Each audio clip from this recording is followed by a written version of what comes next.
Fala, meus amigos, minhas amigas ligadas aqui no Dois Toques, a casa do futebol, pra gente fazer um resumão das 9 primeiras rodadas desse campeonato que é tido como um dos mais equilibrados do mundo, o Campeonato Brasileiro. Após 9 rodadas, qual é o resumo do Brasileirão, o que cada time desse Brasileirão almeja, pelo que cada time vai brigar? É claro que são 9 rodadas, faltam 29 ainda, né? Quase 30, são 38, já foram 9, faltam 29 rodadas, é muita rodada. É muita rodada, a gente não chegou nem perto da metade e faltam só 2 rodadas para uns, 3 rodadas para outros, para a pausa da Copa do Mundo de Clubes da FIFA. Então, assim, muita coisa ainda vai se desenrolar, muita coisa ainda vai acontecer, mas já dá pra gente ter um prognóstico pelo que cada time vai brigar nesse Campeonato Brasileiro. Vai ter surpresa? Todo ano tem. Vai ter gangorra? Quem tá em cima vai para baixo, quem tá lá na zona de rebaixamento vai para cima? Tem. Quem tá no meio da tabela semi-morto ali, parecendo que não vai brigar por nada, pode ir lá pro topo? Sim. Pode cair? Pode. Isso é campeonato brasileiro. Isso não é campeonato francês, isso não é campeonato alemão, em que você, logicamente, já pega que ó, esse vai brigar, esse vai cair, esse vai lutar para ser vice, terceiro, esse cai. Não é tão simples. O campeonato brasileiro não é tão simples. Basta você olhar para a tabela de classificação nesse momento e ver Grêmio e Santos. Ah, mas Grêmio e Santos já estavam fedendo a peixe. Mas e aí o Mirassol, né?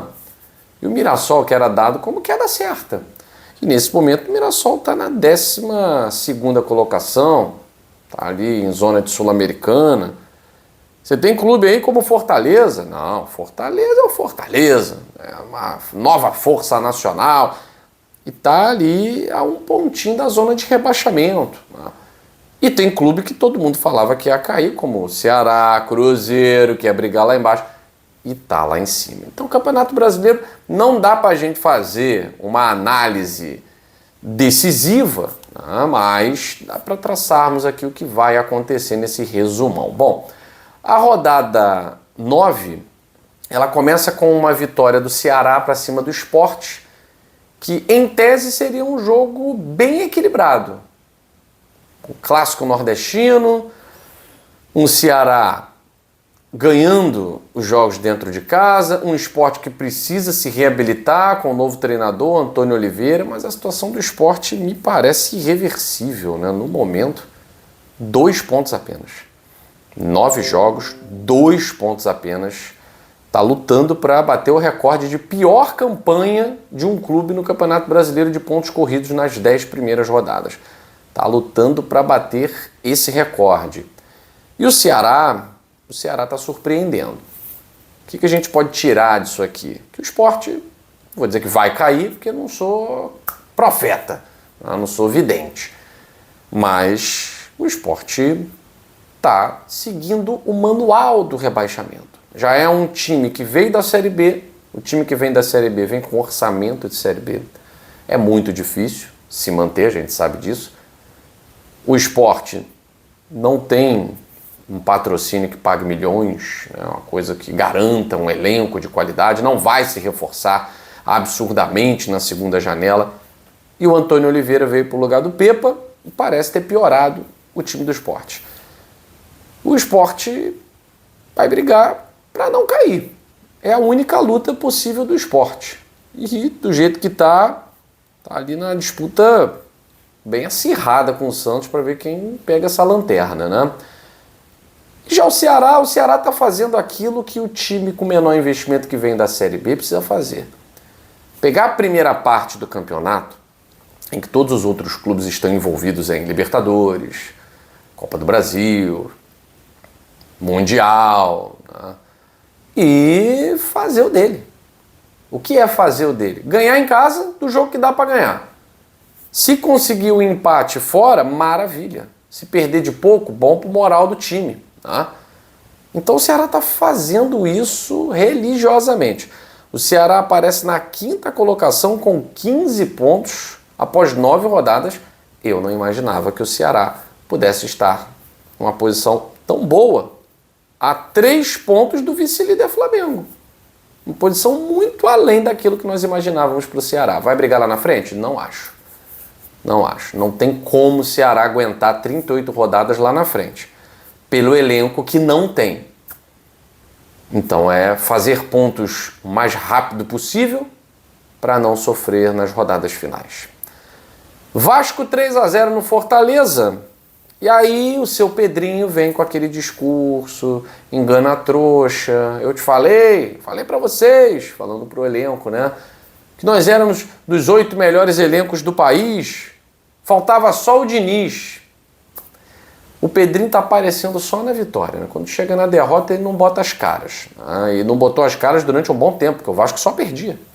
Aí agora venceu uma partida. Pronto. Agora é um dos 8 melhores elencos, é isso e aquilo. Então tá muito fanfarrão pro meu gosto. Uma vitória que não quer dizer absolutamente nada a não ser os 3 pontos. A não ser um fôlego legal pro Fernando Diniz trabalhar. Torcedor do Vasco não se ilude. Torcedor do Vasco está muito preocupado. Torcedor do Vasco quer mesmo a revenda da SAF. E dentro de campo que o Vasco tem, é muito pouco para poder almejar a 8ª colocação do Campeonato Brasileiro. Me desculpa, mas é uma vitória que traz esperança? Claro, Fernando Diniz é um cara que tem uma ideia fixa de jogo. Ele tem uma ideia de jogo. E o Fortaleza está numa verdadeira gangorra, né? Quando você pensa que vai bem, ele vai mal. Quando você pensa que ele vai mal, ele vai bem. Na Libertadores. Vai pegar o Bucaramanga, vai dar uma goleada, né? Não, empatou em 0-0, colocando a classificação em risco. Contra o Vasco vai se reabilitar. Afinal de contas, o Vasco está sem ganhar aí há muito tempo. Toma 3-0. Então, Fortaleza é uma gangorra. É totalmente instável, inconstante. Hoje ele está na 14ª colocação com a mesma pontuação do Vasco que está na 13ª. O Vasco é aquilo. Se vingar com o Diniz, eu acho muito cedo, foi uma vitória só, o segundo jogo dele. Se vingar com o Diniz, acho que dá para sonhar com a pré-Libertadores naqueles casos de G8, G9.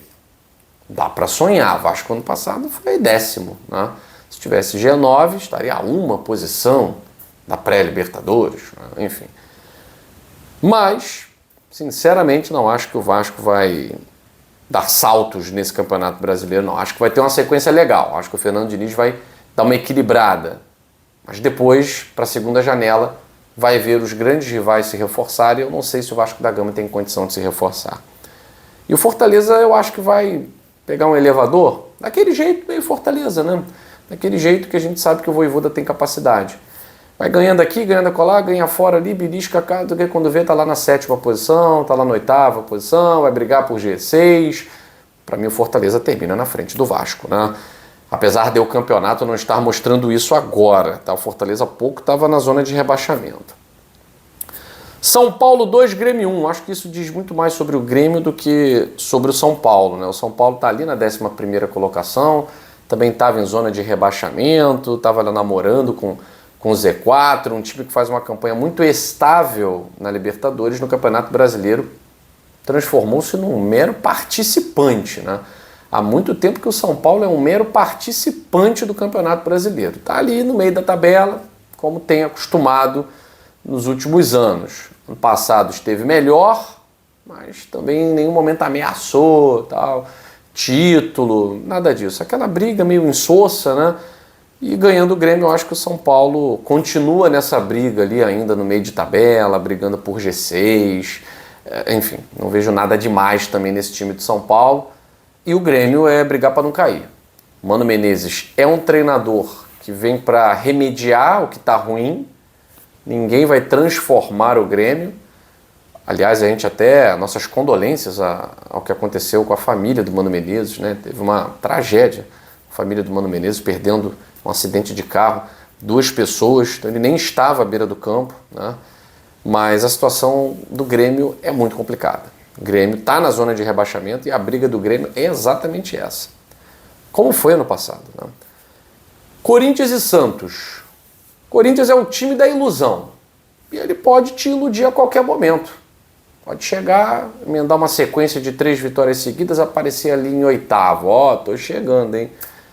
Só que eu não acho que esse ano vai acontecer o que aconteceu no ano passado com o Corinthians. Ele está exatamente em oitavo, né? Oitavo com 13 pontos. Mas essa inconstância do Corinthians, mesmo nas mãos do Dorival Júnior agora, eu sinceramente não levo muita fé no Corinthians, a não ser ficar ali na parte de cima da tabela. Acho que tem jogadores que desequilibram. Yuri Alberto, Memphis, Garro, são jogadores que desequilibram. E mesmo o time estando cheio de problemas, ainda são pontos de desequilíbrio favorável. Então acho que o Corinthians é a primeira parte da tabela e me preocupa muito a situação do Santos. Essa me preocupa. O Santos trouxe jogadores que não conseguem acrescentar. Quando o Botafogo trocou o Tiquinho Soares pelo Jair, nossa senhora, muita gente, muito botafoguense criticou. Talvez mais pelo aspecto emocional, né? Ligado ao Tiquinho Soares. Porque, tecnicamente, você olhando o clássico Santos e Corinthians e Flamengo e Botafogo, você vê, o Botafogo fez uma troca boa. Primeiro que o garoto é 10 anos mais novo, muito mais até, né? Mais de 10 anos. E segundo que o momento do Tiquinho Soares não é um momento bom. O momento do Jair é um momento melhor. Hoje o Jair é titular do Botafogo com as lesões do Bastos e do Alexander Barbosa. O Botafogo tem uma zaga jovem. E aí o Santos, que tem Neymar, que tem Tiquinho, que tem Guilherme, que tem Pituca, Roleiser, enfim, um monte de jogador que juntos não conseguem fazer nada. Penúltimo colocado do campeonato com 5 pontos. Apenas uma vitória no Campeonato Brasileiro. Nada mais, nada menos do que 6 derrotas. O Santos vai brigar para não cair. O Santos vai brigar para não cair com ou sem Neymar. E aí vem o clássico Bavi, que também quer dizer muita coisa, né? O Bahia jogando com um a menos. Quase o jogo inteiro. Quase o jogo inteiro com um a menos. Mas o Vitória não conseguiu, nem com um jogador a mais, fazer valer essa vantagem numérica para tecnicamente conseguir vencer o seu rival. Perdeu por 2-1, o Bahia abriu 1-0, Vitória empatou, o Bahia fez 2-1. Ou seja, a superioridade hoje do Bahia em relação ao Vitória, ela é muito grande. Ah, mas perdeu o título baiano ano passado. Ninguém liga para isso. Em termos de temporada, isso é inútil. O Bahia está na Libertadores. Pode não estar mais. Porém, pode também estar numa Sul-Americana. E o Vitória pode não estar mais. Hoje, Vitória e Bahia, existe um abismo entre os dois. E na classificação também. O Bahia é sexto colocado, mantendo a regularidade do ano passado, até melhorando a classificação. E o Vitória, como no ano passado, brigando ali para não cair. Vai ser a briga do Vitória, não tem jeito, né? Juventude Fluminense. Juventude claramente briga para não cair, vai tentar fazer o que o Ceará faz. Pontos dentro de casa. Não tem conseguido. O Juventude, nos últimos jogos, ele, dá uma olhada aqui, está na zona de rebaixamento, ele só tem 2 vitórias, né? Então ele tem 2 vitórias apenas. Não está conseguindo fazer do Alfredo Jaconi o alçapão que o Ceará está conseguindo fazer com o Castelão. E é uma equipe muito limitada, né? Ano passado já foi no limite, esse ano eu acho que não consegue.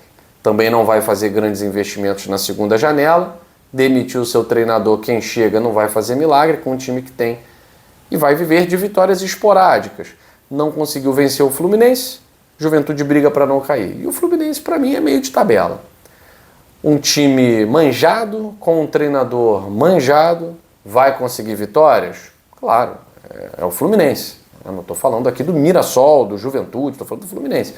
Mas para mim é time de meio de tabela também. O Fluminense que estava sonhando com alguma coisa lá em cima, já caiu, está na 7ª colocação. O Fluminense hoje está na zona de Sul-Americana com 14 pontos e também não vem apresentando um bom futebol, né? Se estivesse jogando bem, a gente até, poxa, acho que dá, hein? Mas não está apresentando um bom futebol Fluminense, não. Flamengo e Botafogo. Esse jogo diz muita coisa. O Flamengo, que vai brigar pelo título, mas não se sabe até que rodada. Porque se o Palmeiras continuar do jeito que está, ele pode ganhar o título antecipadamente. Como aconteceu nas edições de 2022, né? O Palmeiras ganhou o título antecipadamente. Do jeito que está o Palmeiras com 22, o Flamengo com 18, o Flamengo tem tropeçado muito em jogos grandes.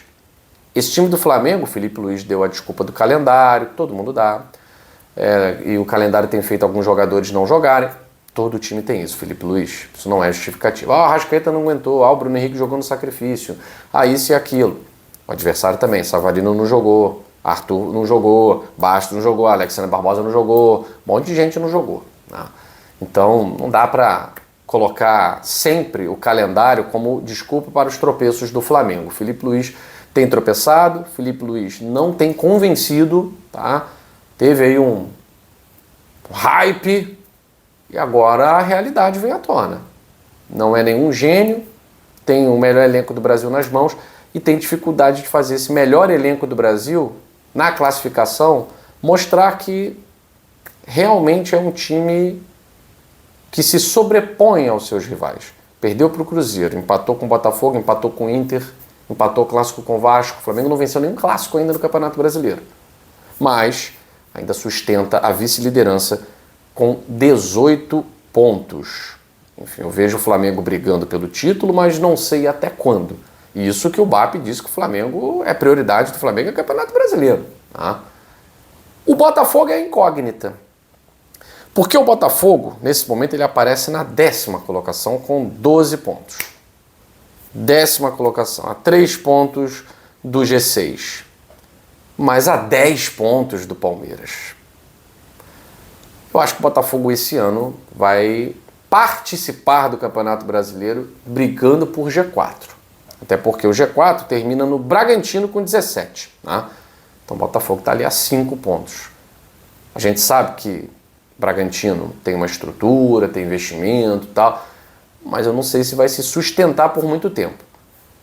Eu acho que o Botafogo vai subir no elevador, principalmente por conta da segunda janela. A janela do Mundial, a janela do segundo semestre. Reforços pesados devem chegar e vão fazer o Botafogo naturalmente galgar alguns degraus aí no Campeonato Brasileiro. Mas briga por título, não estou muito confiante no campeonato do Botafogo pelo tempo perdido, não pelo que vai acontecer daqui para frente. Acho que o Renato Paiva está até fazendo o Botafogo encaixar mais, o time está jogando de uma forma melhor, está mais competitivo, está menos perdido, só que demorou, né? Demorou muito. Se você olhar para a tabela, o Palmeiras está disparado. Então, acho que o campeonato do Botafogo é G4. Bragantino e Palmeiras. Para mim, o Bragantino está iludindo. O Bragantino vai descer aí alguns escalões. E o campeonato do Palmeiras é campeonato de título, é campeonato de taça.